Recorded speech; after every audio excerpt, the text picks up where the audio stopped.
Al observar un caso como el motín de la prisión de Topo Chico hace exactamente una semana, donde murieron 49 prisioneros en un combate, en una guerra interna dentro del propio penal, uno se pregunta, después de ver este y la saga de casos de enfrentamientos violentos que ha habido también en otros penales, ¿por qué o a qué atribuir la incapacidad para reformar las prisiones en el país? Esta es la pregunta con la que vamos a arrancar hoy Opiniones Encontradas. Soy José Buendía, gracias por estar con nosotros en este programa en el que todas las ideas se pueden cuestionar siempre que se debatan. Recuerde que me puede enviar sus comentarios a mi Twitter, José Buendía MX, y si me acompaña vamos a ver algunos datos de contexto para venir aquí a nuestro foro a tener nuestra discusión de hoy. El motín en la cárcel de Topo Chico fue una muestra de que la guerra entre cárteles entra a las prisiones y recuerda la promesa del gobierno de reformar el sistema penitenciario tras la segunda fuga del capo Joaquín El Chapo Guzmán. La muerte de 49 personas en esa prisión de Nuevo León ha sido el enfrentamiento más grave en cárceles del país, pero no el único. La lista de episodios violentos en el sistema penitenciario es larga. Antes, hubo 44 internos muertos en un motín en Apodaca en febrero de 2012 y en 2011 en el penal de Matamoros se registraron un saldo final de 20 muertos. El gobierno de Nuevo León ha responsabilizado a funcionarios de prisión por permitir la guerra en el Cerezo, además de revelar los lujos, comodidades, drogas y otros objetos prohibidos hallados en su interior. La directora Georgina Salazar Robles y el comisario de Administración Penitenciaria, Jesús Fernando Domínguez, fueron arrestados. Esta crisis en el sistema penitenciario representa un serio cuestionamiento a la reforma de justicia penal que deberá entrar en vigor en todo el país este año para mejorar la procuración y combatir la impunidad. Pero organizaciones civiles preguntan qué tanto servirá si en las cárceles hay un autogobierno del crimen y las autoridades no tienen todo el control como volvió a demostrar Topo Chico. Posiciones. 1. El gobierno de Nuevo León informó que en Topo Chico fueron encontradas celdas de lujo equipadas con salas, mini splits, aire acondicionado, pantallas, frigobares, televisión digital y hasta acuarios y baños sauna. 2. El mandatario estatal Jaime Rodríguez, el Bronco, consideró que la prisión es una bomba de tiempo, por lo que dice estar dispuesto a vender algunas propiedades del gobierno para financiar la construcción del nuevo penal, cuyo costo se calcula en 5,000 millones de pesos. Reconoció que tenemos un sistema penitenciario caduco, corrupto. Hay una herencia de años ancestral del sistema penitenciario. Nosotros en Nuevo León, dijo, tenemos 120 días que llegamos al gobierno. Han pasado 4 días y ya tenemos consignadas a las personas. 3. El gobierno ha demostrado la poca capacidad que tiene la Comisión Nacional de Seguridad de controlar la estructura de los penales y pone en evidencia, una vez más, que está por los suelos la estructura penitenciaria del país, estimó Raúl Benítez Manaut, experto en seguridad nacional de la UNAM. 4. En octubre de 2015, la Comisión Nacional de Derechos Humanos alertó sobre el grave hacinamiento carcelario, con una capacidad para 203,084 personas. Las prisiones de México albergan 254,705 internos, un déficit de 51,621 lugares, es decir, una sobrepoblación del 25,4%. Ya le adelantaba en el arranque de este programa la pregunta con la que íbamos a arrancar con nuestros dos invitados, y es ¿por qué la incapacidad a lo largo de varios años, quizá decenios, de reformar el sistema penitenciario mexicano? Y una cuestión que sobre todo salta a la luz cada vez que ocurren pues tragedias, enfrentamientos, guerras internas dentro de los penales, como la que vimos en el penal de Topo Chico. Pero no es la única, es solamente una más de las que se han venido registrando en distintas penales, aunque es cierto, sobre todo en el norte del país. Vamos a entrarle a este tema. Y me da mucho gusto que hoy esté con nosotros para poder entrarle Miguel Sarre. Miguel, un placer. Encantado, Pepe. Miguel Sarre, usted lo conoce, ya está con nosotros en otros programas, profesor de el ITAM y además especialista en este tema del derecho penal. Y Laida Negrete, como siempre. Un placer, de verdad, tenerte aquí, un gusto. Bueno. De México Evalúa. Así es. ¿Qué más ponemos? Coordinadora del programa de calidad de justicia de México Evalúa. Perfecto, ya lo dijo completito. Vamos a arrancar, si les parece, y si quieren, arranquemos con esa pregunta. digamos que con cierta persistencia es la cuestión que surge, Miguel, cada vez que hay un desastre, una tragedia como Topo Chico, pero antes fue la de Matamoros y ha habido pues otros casos. La verdad es que sí, el sistema penitenciario mexicano desde hace mucho tiempo que no funciona correctamente a nivel estatal. Vimos la fuga del Chapo de una prisión de alta seguridad federal y pues la pregunta es, ¿qué no estamos haciendo? ¿Por qué esta situación? ¿Por qué parece que es imposible entrarle y reformar este mundo? Bueno, pareciera, pero no. Imaginémonos que en el sistema de justicia penal, en la impartición de justicia, se lo dejáramos nada más al Ministerio Público, diciendo que es una institución de buena fe, como decía Portes Gil, ¿verdad? Y que él resolviera quién es culpable y quién es inocente. No dudo que hubiera algún buen Ministerio Público que resolviera en justicia, ¿verdad? Pero no tendríamos garantías de una justicia penal. Es lo que pasa en el sistema de prisiones. Dejamos todo a la autoridad administrativa. No tiene un contrapeso, no tiene una contraparte que sería un defensor del lado del interno, pero sobre todo falta un juez que esté por encima de la autoridad administrativa y de los internos y que resuelva todas las situaciones que se presentan al interior. Entonces no tenemos el diseño más elemental de un esquema de justicia, de ejecución penal. ¿Cómo podríamos esperar otra cosa? Nos tendríamos que sorprender, así como nos sorprenderíamos de un buen Ministerio Público que juzgara en conciencia a verdad sabida y buena fe guardada, como decían antes, ¿eh? Entonces ese es el esquema. No hay las piezas básicas. Y a eso le agregamos que falta otra pieza clave, el Ministerio Público. También debe intervenir. Ahora, muy a propósito del tema de los privilegios que se encontraron en Topo Chico. Sí. Bueno, el Ministerio Público se encarga de garantizar que no existe impunidad. Debe acceder, ingresar a los centros y si ve privilegios, esa es una forma de impunidad y tendría que demandar al interno privilegiado y a la autoridad que permite el privilegio. No está esa función, no se cumple. Afortunadamente, ahorita hay organizaciones de la sociedad civil que lo están promoviendo muy insistentemente para que tengamos un Ministerio Público en este ámbito.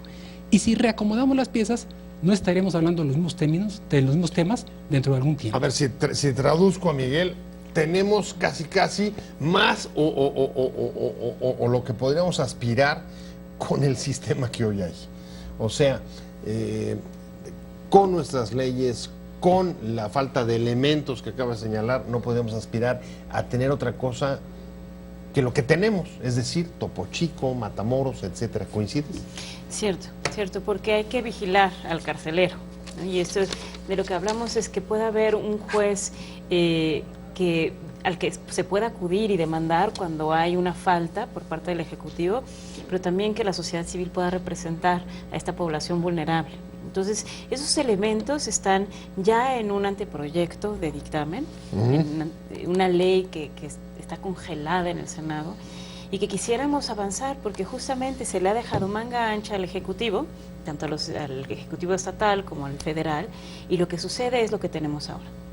Privilegios por un lado, abusos por el otro, pero una autoridad... Autogobierno. ¿Y por qué se permite el autogobierno? ¿Y cómo es que se permite el autogobierno? Sí. Porque hay muchos intereses dentro de la cárcel, es decir, y sospechamos que puede haber una especie de arreglo, es decir, son lugares de corrupción donde está participando la autoridad. Entonces tiene que haber alguien que genere esos contrapesos y diga, eso tiene que cambiar.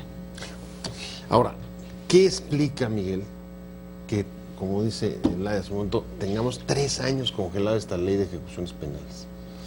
Que de repente, ¿cómo se vuelve a hablar de ella? Pues cuando hay una tragedia, cuando hay un desastre. Está absolutamente congelado, es decir, no está importando. Sí, bueno, afortunadamente está cambiando la situación ya en los últimos días y semanas prácticamente. Y es posible que esto ya salga. Lo importante es no que salga la ley, que salga bien la ley, ¿no? Y ha sido un proceso de vencer inercias mentales, resistencias e intereses.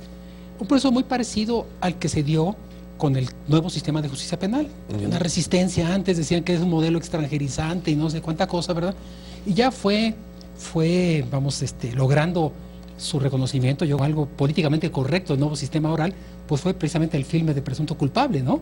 Que le dio ya la vuelta a la cosa. Aquí nos falta un presunto culpable que le dé totalmente la vuelta y tomar una nueva concepción en el sistema de ejecución penal, donde nos acostumbremos a que la autoridad administrativa no está sola, que debe haber controles, que debe haber transparencia, la misma transparencia que debe haber en el juicio penal, debe haberla también para la ejecución penal. Y eso cuesta. Pero a ver, ¿no es un poco raro y sigo es el mismo razonamiento? Hemos invertido enormes cantidades desde 2008, vence ahora el plazo para la entrada de la nueva reforma penal, pero pues justo un eslabón o una pieza fundamental para que la reforma funcione, pues está congelada desde hace 3 años. Entonces es como una, pues, ¿cómo le puedes llamar? Una falta de coordinación. Sí, no puedes tener un sistema penal si no hay un sistema penitenciario, ¿no? Es una parte esencial. Sí. Y esta sanción se tiene que dar de una forma que sea transparente, que sea igual para todos, que sea sin estar teñida de corrupción. Y si no está ese elemento, entonces nos falta una pieza muy importante del sistema de justicia penal. Y fíjate, Pepe, que una forma de ver los signos del deterioro es, por un lado, hay sobrepoblación, 2/3 partes de las entidades federativas tienen un sistema penitenciario con sobrepoblación, pero yo no diría que ese es el principal problema. El principal problema está en otros indicadores como los que hace la Comisión Nacional de Derechos Humanos, donde indica que hay autogobierno. Entonces son los propios internos los que están llevando a cabo las funciones de la autoridad. Sí, ahí, controlando, manteniendo el orden dentro del... Manteniendo el orden, manteniendo el negocio ilícito, ¿no? Eso es lo más grave, y ahí están los indicadores que cuando hay esos síntomas de autogobierno, hay pocos custodios, hay violencia entre ellos, hay sustancias ilícitas, y, ¿sabes? De 130 cárceles que visitó la Comisión Nacional, 76 de ellas las catalogó como de autogobierno. Son Topo Chicos. Entre ellas Topo Chicos, sí, exacto. O sea, 2/3 de las cárceles del país. Y luego, frente a esta cruda realidad, Miguel, lo que ves, por ejemplo, y si atiendo al tema de la sobrepoblación, pues son discusiones políticas como las que está dando hoy, justamente. El presidente Calderón sale y dice, en mi sexenio no había sobrepoblación, es decir, no teníamos problemas con el sistema penitenciario, o no, ese no. Y sale Osorio, el secretario actual de Gobernación, a decir justo lo contrario. No, sí había, nosotros lo arreglamos. Es decir, ¿hasta dónde, digamos, eso también refleja la falta de compromiso de los actores políticos para entrarle a fondo? Entrarle a fondo, pero yo creo que el tema va más allá de dónde se generó la sobrepoblación y qué, porque además está la sobrepoblación a nivel de los estados. Cambió en el sexenio pasado, se empezaron a construir una serie de penales federales, donde tenemos un problema nuevo, donde hay un exceso de gobierno, digamos. Y hay 2 extremos ahora, penales con exceso de gobierno y exceso de inversión y exceso de limitaciones para la vida de los internos, etcétera. O sea, penales muy duros, penales severos. Excesivamente, innecesariamente severos y represivos, y costosos también. Y por el otro lado, penales con un total desgobierno o autogobierno, carencias elementales, etcétera. Donde falta evidentemente el recurso y donde faltan muchos espacios carcelarios, donde falta mucho, condiciones básicas, faltan camas, faltan techos, falta todo. Entonces hay que salir de este dilema. Esa es la encrucijada. ¿Cómo salir de este dilema o este falso dilema, esta falsa disyuntiva entre 2 modelos de prisión para tener una prisión segura, por supuesto, pero con respeto a los derechos? Y tanto se violan los derechos por estos excesos como por estas deficiencias. ¿Pero qué estamos como un sistema a 2 velocidades? Una cosa es como en otros ámbitos lo que pasa a nivel estatal y otro lo que está pasando a nivel federal. Esa es la bronca. Yo creo que son problemas distintos. Lo que está pasando a nivel federal, y esto habrá que revisarlo, es la parte de privatizaciones, la parte de exceso de abuso y de no respeto a los derechos básicos de los internos, ¿no? Tampoco se puede tener un sistema así. Queremos un sistema penitenciario que cumpla los estándares democráticos, que son 2 funciones básicas. Una, por un lado, sí sancionar, que es la misión, pero por otro lado respetar los derechos. Sí tiene que haber seguridad interna, seguridad externa a la sociedad. Entonces, esos 2 valores de seguridad y protección de derechos tienen que estar, ¿no? Eso es lo que nos va a hacer un sistema viable. ¿Cómo ves? ¿Qué es lo que nos falta para tener, o qué es lo que debe, en función de lo que dice Laida, contener la ley de ejecuciones penales para que salga bien? El diseño de un juez fuerte. No, un juez que necesite como herramienta básica la Constitución y no una calculadora nada más para hacer sumas y restas de cuándo puede ya salir un interno, sino que un juez que sea la última instancia, desde luego no el administrador. Un juez fuerte dentro de cada penal. Sobre cada penal. Sobre cada penal, ¿verdad? O sobre una serie de penales, de acuerdo a cómo se organice. Pero es la autoridad máxima. La propia Constitución establece que el Poder Ejecutivo es un auxiliar de la Administración de Justicia. Entonces, la autoridad máxima, aunque no se le vea y aunque no exista todavía, es el juez. O sea, un poco, a ver, para entendernos, se trataría de un poco crear un nuevo modelo en el que le devuelvas a los jueces el control y la dirección de los propios penales. ¿Es lo que debo entender? Exactamente, exactamente. Así como en el proceso penal, el Ministerio Público se había convertido prácticamente en un mini juez que decidía la suerte del proceso. Acá es la autoridad auxiliar, el administrador que decide todo. Entonces necesitamos que venga el juez, que es el juez de ejecución ya previsto en la Constitución, para que establezca los límites de la autoridad administrativa frente a los internos. Diga hasta dónde llegan los derechos y cuáles son las obligaciones de los internos. O sea, hace falta un tercero imparcial ahí, hace falta ese esquema legal básico para poner orden. Sin ese punto de partida, de nada sirven inversiones muy costosas, de nada sirve qué tan lejos se lleven los penales, eso no resuelve el problema. Hay que garantizar, como decía Laida, seguridad y respeto a los derechos humanos. Y el juez es el que armoniza ese binomio. Y nos quedamos con el tema de, nos estaban explicando la figura que puede salir de la ley de ejecuciones penales en caso de que, como dice Miguel, se apruebe en los próximos días en el Senado después de 3 años de congelamiento. Y Laida, ahí entendemos, digamos, la figura esta del juez interno que asegure los derechos y no quede solamente como un asunto administrativo la vida de la cárcel, pero hay otro elemento que también llama la atención en buena parte de las estadísticas que uno puede ver de México, se compara penales de México y otros países, que es el tema de la supervisión. Si tienes pocos supervisores, algunos atribuyen no solamente al juez o a otros elementos de control, a la supervisión o a la falta de supervisión, el surgimiento de o la permisividad para que se produzca el autogobierno dentro de las cárceles. ¿Estás de acuerdo? O sea, no solamente jueces, sino tener más y mejores elementos de supervisión al interior. Es que el juez permitiría supervisar esas cosas, ¿no? O sea, él sería además un supervisor. Él permitiría generar los mecanismos legales para que se cumplan, para que estemos conforme a la ley. Lo que está sucediendo ahorita está totalmente fuera de todos los tratados internacionales, fuera de la misma. Simplemente fuera de la ley. Exactamente. Entonces, ¿cómo lo haces valer? ¿Cómo lo haces valer? Porque el Ejecutivo no va a ser solito de vamos a echar ganas ahorita, ahorita vamos a ordenar la casa, la vamos a limpiar, porque no hay incentivos. No es un asunto de voluntad. Y no hay costos, y hay muy pocos, ¿no? Topo Chico es un costo político, la fuga del Chapo es un costo político, pero suele haber pocos, es una cosa que está bajo la sombra. No, y no son permanentes, además, se diluyen en el tiempo. Algo que es interesante de esta ley que de aprobarse en los términos como la vimos en alguna ocasión, es que permitiría a organizaciones de la sociedad civil a representar a estos internos que están en una situación muy frágil. Sí. Explícanos un poco eso.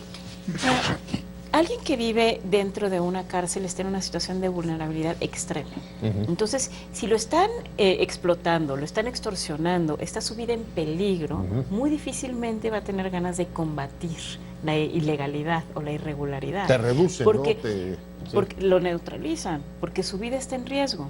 Entonces, necesita de alguien que venga externamente y lo represente a él o a una comunidad de internos. Entonces, hay organizaciones de la sociedad civil, lo documenta, que tiene un trabajo muy bonito, CADAC en Nuevo León, México Evalúa estaría interesado, es decir, representar a estas poblaciones que sufren sistemáticamente, no son eventos esporádicos. No, es su forma de vida. Es la forma de vida. Entonces, representarlos y poder acudir de una forma, pero tiene que haber un juez, tiene que haber una posibilidad de litigarlo para que se ordene la casa, ¿no? ¿Y eso es viable, Miguel? Absolutamente. ¿Eso es viable llevarlo a todos los penales de los estados, a los federales, etcétera? Absolutamente. Es como si preguntáramos, ¿y es viable que la gente asista a las audiencias en donde se está juzgando a la gente? Que no se hará un desorden ahí tremendo, ¿verdad? ¿Qué es eso que todo el mundo pueda ir? Y la persona la van a estar viendo juzgada, no la están señalando ahí al verla. No, es la transparencia del sistema de justicia penal que hay que llevarla, hay que transportarla a la prisión. De nada nos sirve tener juicios donde seamos, por así decirlo, juzgados por la buena, si la ejecución penal se lleva en lo oscuro. Claro. Entonces los principios del proceso hay que O sea, llevarlos eso puede allá. pudrirte la reforma penal, dicho de otra manera. Totalmente. ¿Para qué gastamos esa millonada de pesos en un sistema de justicia, en un proceso que va a durar finalmente muy poco tiempo, si la ejecución, que puede prolongarse décadas, es una ejecución totalmente medieval, ¿verdad? Draconiana, tremenda? Entonces hay que llevar los principios, y uno básico es este de la transparencia, permitir la mirada pública en la ejecución penal, y funciona en muchos países, y está incorporándose ahorita en el estado de Nueva York. Es toda una tendencia. La gente, la población tiene derecho a ver cómo se juzga y cómo se aplica lo juzgado, para que no existan precisamente esas situaciones de abusos o de privilegios. Es un garante adicional. Ahora, a ver, si es un cambio radical, es transparencia, meter a la sociedad civil, jueces, darles a ellos nuevamente el gobierno de las cárceles. Porque si no ha salido en 3 años es que hay obstáculos difíciles de superar. O es simplemente negligencia. Yo creo que hay varias resistencias que vienen de distintos lugares. Una es que sí se requiere inversión. Es decir, para no delegarle a todos los internos los costos de la prisión, tiene el Estado que hacerse cargo de esos costos. O sea, el agua, los uniformes, la comida, el sistema de salud. Entonces, sí requiere un esfuerzo presupuestal. Por otro lado, una teoría que me parece muy sugerente... Pero lo está viendo ahora, ¿no? De todas maneras, ¿o no? Lo está viendo ¿O es mucho mayor lo que se requiere de Se requiere mucho mayor, porque lo que ahorita les está conviniendo a los ejecutivos estatales es: yo no le meto dinero porque sé que ahí le voy a dejar a alguien el negocio de proveer esos servicios y ellos los pagan, no los tengo que... De la manera informal, es decir. Inclusive agua, Pepe. No hay agua potable. Wow. Entonces, ni siquiera el Estado se está haciendo cargo de dar agua potable a los internos. Entonces, es bastante grave. Como que controlo, dice el Estado, aunque en la práctica esté cediendo prácticamente todos los resortes del control interno. Está cediendo, y quién sabe, porque la otra teoría... Negociando. Quizá es: dejo de invertir de mi presupuesto, pero me arreglo con las organizaciones al interior del penal y me quedo con una parte. Entonces hay intereses, ¿no?, que están de por medio. Y cuando no hay supervisión, esos intereses se pueden desviar muy rápidamente. Entonces, sí creemos que hay un ambiente de corrupción generalizada. No es de que la autoridad no se dé cuenta que hay suites presidenciales adentro de las prisiones. Sí, bueno, ahí está lo que acaba de decir el gobierno de Nuevo León. Hay una transacción. De repente Topo Chico les revela que estaban metidos en una cosa espantosa. Seguramente se sabía. Pero yo te preguntaría, en relación con lo que acaba de decir Laida, Miguel, y es... ¿un juez, supervisión, te garantiza romper esas líneas de negociación y el autogobierno? Te pone las condiciones para romperlo. Es decir, la ley y el juez per se no cambian la realidad, pero sí son un vehículo, un medio para que se haga mucho más transparente. Va a reducir mucho el poder discrecional de la autoridad administrativa. Si ahorita tiene un poder total, y pues ese poder se traduce en un espacio de corrupción muy amplio, porque puede decidir libremente nada menos que el momento de la libertad de una persona. Claro. Entonces, un mundo oscurísimo todo esto de los llamados beneficios de ley, ¿no? Más técnicamente reductivos de la pena, ¿no? Entonces, eso va a entrar bajo control judicial y obviamente se acabó el negocio. Y eso es mucho dinero lo que está ahí por juego. Entonces, es una de las fuentes de intereses y es uno de los principales logros del proyecto que esperamos se mantenga. Vamos a hacer un monumento a esos y a esas senadoras si logran que esta ley se prevalezca, ¿verdad? Porque es transparentar un sistema que ha estado opaco en figuras. Hay que si la preliberación, la remisión del parcial de la pena, libertad preparatoria, una serie de unas mezcolanzas, y eliminar eso. Y con datos que además son tremendos, ¿no? Traía, pues, ¿cuántos son? Cerca de 40% de los que están ahí dentro no tienen sentencia.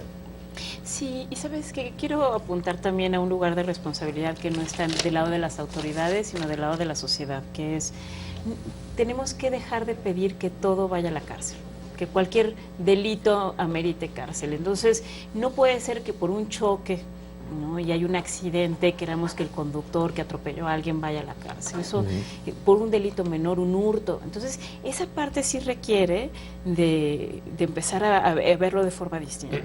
Y lo he mencionado en otras ocasiones, pero lamentablemente aún con los sistemas reformados donde se permite una negociación, es decir, bueno, ya no vas a la cárcel, nos vamos a arreglar, va a haber una sanción económica, hay actores como grandes supermercados que dicen, no, yo quiero cárcel. Yo creo que ahí hay un punto central y es hasta dónde la reforma penal y al sistema penitenciario implica también hacer una modificación de no conferir solamente al encarcelamiento la solución del problema de los delitos.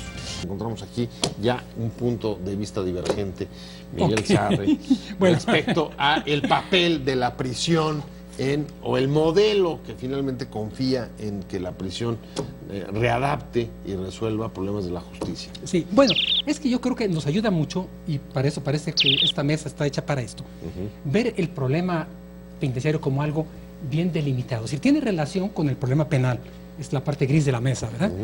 Pero cuando hablemos de la prisión, ayuda mucho centrarse exclusivamente en la prisión, porque la prisión tiene que resolver sus problemas, sea que el sistema penal le mande muchos o le mande pocos clientes. Claro, no. Y entonces, si vamos aquí, es que sí hay que hacer muchas cosas, perfecto, pero te pido que hagamos otro programa para eso. Porque en lo penal tenemos que ver, aquí, hay la prisión preventiva, no nos gusta pero aquí están en prisión preventiva, hay que tratarlos y resolver sus problemas aquí. El derecho de ejecución penal es el derecho del aquí y la ahora, ¿no? Es el derecho de cómo lograr una prisión con ley. A ver, ese es el tema. Ese es un buen punto. Una prisión con ley que funcione de acuerdo con las normas, se respeten los derechos de los que estén ahí. Pero es difícil, voy contigo, Laida, desatenderte del gris, o sea, de la parte que está afuera, porque no es lo mismo que te manden 3, que te manden 300 o 3,000 vas. Sí, y no solamente la cantidad, es la combinación. Sí. Porque en el momento en que tú mezclas a las personas que son acusadas por primera vez, por delitos menores, por delitos sin violencia, y los pones con una población que es bien diferente, se ponen especialmente vulnerables. Es que yo siento que se eleva el riesgo, pero es cierto, o sea, ese es un problema del sistema penal y de otras reglas. Y lo que hay en el blanco, que es el sistema penitenciario, es cierto que tiene que solucionarse y pararse solo, ¿no? En eso sí estoy de acuerdo, pero creo que hay que verlo como un fenómeno que se va nutriendo y que hay que tener también estas otras partes, ¿no? Que son los influjos de la gente que entra al sistema penitenciario. A ver, vamos a un ejemplo concreto sobre la tesis que pone Miguel sobre la mesa, y es el caso de lo que se está diciendo de Topo Chico, que un juez permite que se mezclen presos de alta peligrosidad con otros, y que eso sea parte del detonante de la guerra dentro de la prisión. ¿Cómo se resolvería eso con el nuevo sistema? Magnífico, qué bueno que tocas ese tema, porque ese es la propaganda que se ha mandado ahorita, es decir, atribuirle al Poder Judicial, Judicial Federal, que supuestamente resolvió que estuvieran aquí 2 personas de grupos antagónicos. Que desataron la guerra ellos interna. Ellos tienen la culpa, ¿para qué los mandan aquí? Bueno, primeras, el Poder Judicial no toma decisiones así nada más, se van aquí y aquí. El Poder Judicial sí controla las decisiones y los traslados dependen del Poder Judicial, pero te dice que te pone condiciones, siempre y cuando puede estar en cualquier lugar en el Estado, puede estar y siempre y cuando tú des las condiciones de seguridad. No es el cumplimiento de una orden judicial la que desató la violencia. O sea, que es falso lo que están diciendo. Absolutamente. Es la inexistencia de condiciones de gobernabilidad en la prisión. Porque con una prisión gobernable, a quien te manden, tú debes tener las herramientas para manejarlos, suponiendo que te los hayan mandado tal cual a los 2 ahí. Y para enfrentar incluso una emergencia. Exacto. Puede haber. Y este es un discurso muy peligroso, porque precisamente va a fortalecer la idea de que no necesitan controles judiciales. O sea, va a abonar... O sea, va en contra de la ley de ejecuciones que hoy se está discutiendo en el Senado. Exactamente. Cuidado, los jueces no saben, nosotros somos los que sabemos, ¿verdad? No. Lo que necesitamos es resolver, y lo que necesitamos es mucho derecho, necesitamos mucho derecho, mucho control judicial. Es la ausencia de control judicial la que genera eso. ¿Coincide? Se manipuló, digamos, ese diagnóstico con propósitos políticos de cara a la discusión de la ley en el Senado? Sin duda, la Comisión Nacional lleva años diciendo que hay ingobernabilidad y le pone 0 de calificación en algunos rubros como suficiencia de custodios. 0 de calificación, 0 de calificación, sí, año tras año. Sí. Año tras año. La cuestión con la Comisión es que como no tiene mecanismos para sancionar, ¿no? O mecanismos para iniciar litigios, o sea, no Sí, tiene sí. músculo, es una cosa muy, la toman como de adorno. Y Sí, por es eso una se sanción requiere. moral o... Pero ni ¿no? siquiera lo fue. O mediática. Sí. Ni siquiera lo fue, ni siquiera es mediática, no les genera ningún costo. Venía año con año reprobado y nuestro sistema penitenciario está reprobado por la Comisión año con año desde que llevan haciendo el Diagnóstico Nacional de Supervisión Penitenciaria. Entonces, por eso se requieren esos otros mecanismos que entonces sí vinculen, sí obliguen.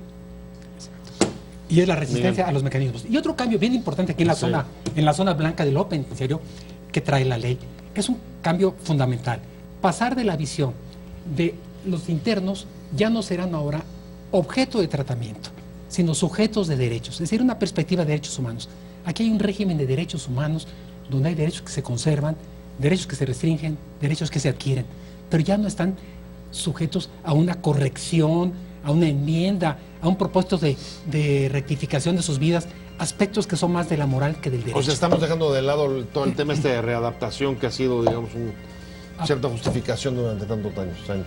Exactamente. Ya no me interesa readaptar, lo que me interesa es que se aplique la ley por la sanción que corresponde sin violar los derechos de los que estén ahí confinados. Exacto. Y dar las condiciones para que regresen a la sociedad y puedan restablecer su vida, que le llaman Estamos reinserción. secularizando el ámbito de la ejecución penal.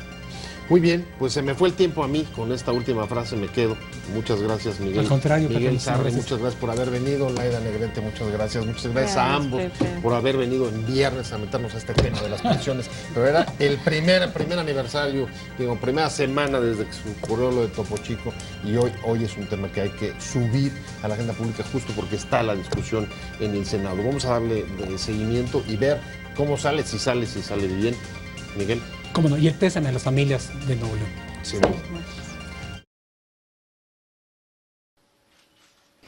Te invitamos a seguir cuestionando la información con los siguientes videos.